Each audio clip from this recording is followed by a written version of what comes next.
എനിക്കുള്ള പടി ഇങ്ങനെ എത്തിച്ചാ മതി. പുതിയ റോട്ടിലൊരു പട്ടീനെ മേടിച്ചു. നീ നാളെ വീട്ടിലേക്ക് പോവാ. ആ പട്ടി കടിക്കോ? അതറിയാനാ നിന്നോട് വീട്ടിലേക്ക് വരാൻ പറഞ്ഞു. നീ വളി പഠിക്കുന്നു എന്നിട്ട് വല്ല പഠിക്കാൻ നോക്കൂ. ഇത്തവണ നീ തോറ്റാൽ 7ാം ക്ലാസ്സിൽ തന്നെ 2ാം വർഷം പഠിക്കേണ്ടി വരും. എന്നാലും എന്റെ ചേച്ചിനെ കാട്ടി പേരുള്ളൂ. അതെന്താ? എന്റെ ചേച്ചി ഇപ്പോഴും ബികോം 3ാം വർഷമാണ് പഠിക്കുന്നത്. പിന്നെ ഞാനെന്താ 7ാം ക്ലാസ്സിൽ 2ാം വർഷം പഠിച്ചാൽ കുഴപ്പം? നിങ്ങൾ വെക്കേഷൻ ആണെങ്കിൽ പോയായിരുന്നോടി? ഞങ്ങള് വയനാടൊക്കെ പോയി. ഞങ്ങൾ മൂന്നാറിന് പോവാനിരുന്നതാടി. പക്ഷെ പോവാൻ പറ്റില്ല. അതെന്ത് പറ്റിയടി? മൂന്നാറിന്റെ റിലീസ് രാജമൗലി മാറ്റിവെച്ച കാര്യം നീ അറിഞ്ഞില്ലേടി? നിങ്ങളുടെ ഫാദറിന് ഇഷ്ടിക ഉണ്ടാക്കുന്ന കമ്പനി ഉണ്ടോടി? ഇല്ല. എന്താ അങ്ങനെ ചോദിച്ചേ? അല്ല, കട്ടച്ചള്ളി കൊണ്ട് ഇറക്കുന്ന കണ്ടിട്ട് ചോദിച്ചതാ. രണ്ടുപേരും ഒന്ന് മിണ്ടാതിരിക്കോ? ടീച്ചർ പരീക്ഷാ പേപ്പർ കൊണ്ടുവരുമെന്ന് ഓർത്ത് ടെൻഷൻ അടിച്ചിരിക്കുക മനുഷ്യൻ ഇവിടെ. എനിക്കാ പേടിയില്ല. ഞാൻ നല്ല വൃത്തിയായിട്ടാ പരീക്ഷ എഴുതിയത്.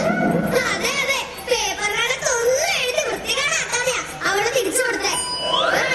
നീ വല്ല എഴുതിയാണോ പരീക്ഷയ്ക്ക്? എഴുതി. എന്നെ എങ്ങനെയെങ്കിലും ഒന്ന് സഹായിക്കണേ ടീച്ചറേ. ടീച്ചർ എന്റെ വാർത്ത കേൾക്കാതിരിക്കത്തില്ല. അയ്യോ, ടീച്ചർ വരുന്നു.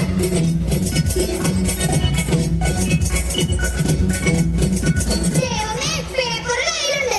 ശരിയായി, പേപ്പറുണ്ട്. പേപ്പർ പേപ്പർ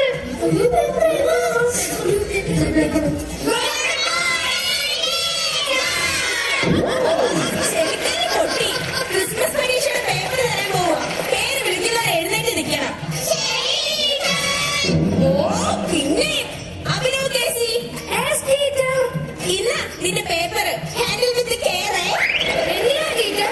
സൂക്ഷിച്ചു പിടിക്കണം. പൊട്ടയാ, താഴെ വീണ പൊട്ടും. ഞാൻ നന്നായിട്ട് എഴുതിയതാണല്ലോ. 3 കാര്യങ്ങൾ മാത്രം നീ നന്നായിട്ട് എഴുതിയിട്ടുണ്ട്. എന്നാ അതിനുള്ള മാർക്കെങ്കിലും താ.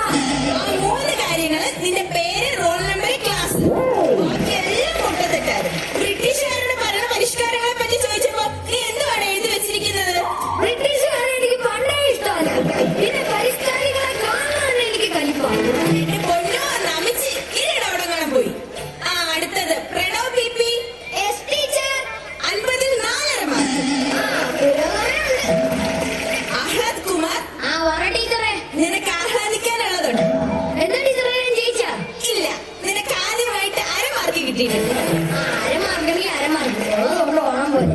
അത് നീ പഠിച്ച് മേടിച്ചെന്ന് വിചാരിക്കണ്ട. ആ പേപ്പറിൽ എഴുതി വെച്ചിരിക്കുന്ന മഷിയുടെ വിലയാന്ന് കരുതിയാ മതി. അടുത്തത് വരുൺ. 50-ൽ 49 മാർക്ക്. അയ്യോ, 49.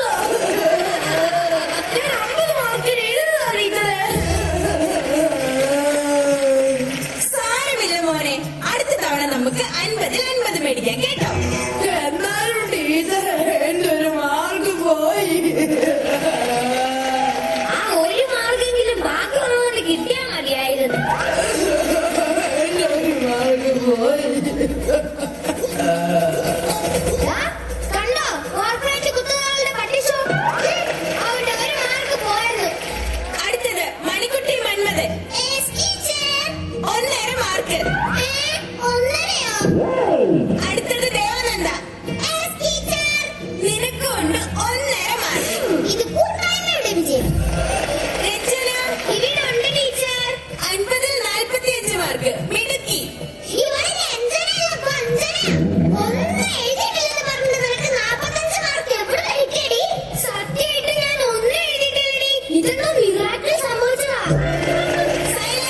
എല്ലാരെയും പേപ്പർ കിട്ടിയല്ലോ.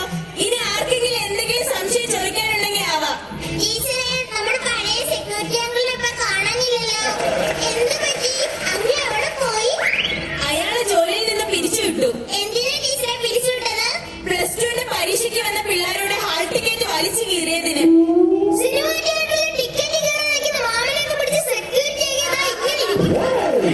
മതി, ഇനി അവിടെ. പിന്നെ എല്ലാവരുടെയും പ്രോഗ്രസ് കാർഡ് തന്നുവിടും. വീട്ടിൽ കൊണ്ടുപോയി രക്ഷകർത്താവിന്റെ ഒപ്പിടിപ്പിച്ചിട്ട് നാളെ തന്നെ തിരിച്ചു കൊണ്ടുവരണം. ടീച്ചർ, എന്റെ അച്ഛനും അമ്മയും ഗൾഫിലാ. അതിന് എന്റെ പ്രോഗ്രസ് കാർഡ് ഫേസ്ബുക്കിൽ പോസ്റ്റ് ചെയ്തിട്ടേ അച്ഛനെ ഒന്ന് ടാഗ് ചെയ്യാവോ? അച്ഛനെ ടാഗ് ചെയ്യാനോ? എന്തിന്? അച്ഛനോടെ ഒപ്പ് കമന്റ് ബോക്സിൽ ഇടാൻ പറയാം. ഓ, എന്റെ പൊന്ന അഭിനവ് കേസി, നിന്റെ അച്ഛന്റെ ഉപ്പ് കമന്റ് ബോക്സിൽ ഇടാൻ പറയണ്ട. നിന്റെ കേസി എടുത്ത് ഞാൻ ഫേസ്ബുക്കിൽ ഇടാം. നിന്റെ അച്ഛനോട് അതൊന്ന് ഡൗൺലോഡ് ചെയ്തിട്ട് നിന്നെ ഇവിടുന്ന് ഒന്ന് കൊണ്ടുവരാൻ പറയാം. അത് ഞാൻ വേണമെങ്കിൽ പറയാം.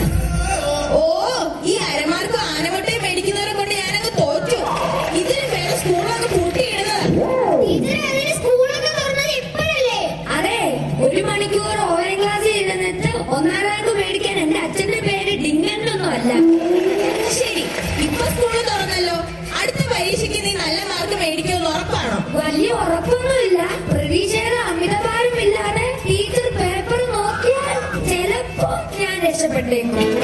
എന്റെ